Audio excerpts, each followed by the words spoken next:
Lancet 12th May 2026 ఎడిషన్లో పీసీఓఎస్ని poly endocrine metabolic ovarian syndrome కింద పేరు మార్చింది. సో ఇది ఎందుకు మార్చిందో ఇప్పుడు తెలుసుకుందాం. Hi, I'm doctor Sharada, consultant obstetrician and gynaecologist, Airavata hospitals, Tellapur. So ఇది 14 సంవత్సరాల పోరాటం తర్వాత ఈ పేరు మార్పు వచ్చింది. బికాస్ చాలా మంది ఉమెన్ విత్ పీసీఓఎస్ లో ఓవేరియన్ సిస్ట్స్ ఉండవు. సో బేసికలీ ఇది ఓవేరియన్ ప్రాబ్లమే కాదు. చాలా మంది ఉమెన్ కి స్టిగ్మా ఫేస్ చేస్తారు.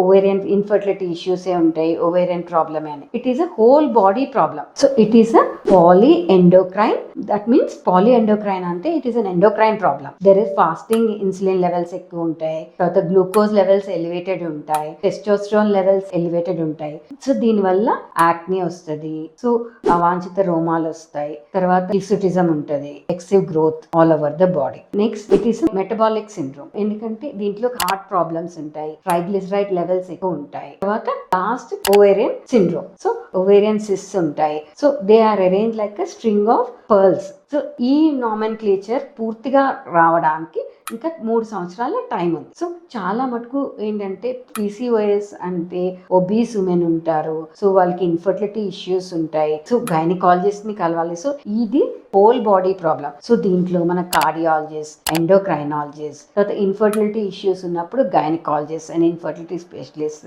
కలిసి పేషెంట్స్ కి ట్రీట్మెంట్ ఇవ్వాలి. సో దానివల్ల ఇది నేమ్ చేంజే కాదు, సో దీనివల్ల మన ట్రీట్మెంట్ ప్రోటోకాల్ అన్నది మారుతుంది. సో ఆడవాళ్ళకి సిగ్గుపడాల్సిన అవసరం ఉండదు ఇప్పుడు పీసీఓఎస్ అన్నది. ఇంకోటి ఇందులో ఏంటంటే మెంటల్ ఇష్యూస్ కూడా ఉంటాయి. కొంతమందికి depression, anxiety, so whole body problem ని ట్రీట్ చేయాల్సి వస్తుంది. సో మరి ఈ నామెన్క్లేచర్ వల్ల ఇది ఓవేరియన్ ప్రాబ్లమే అనుకుంటాం, కానీ ఇది ఓవేరియన్ ప్రాబ్లం మాత్రమే కాదు. Thank you.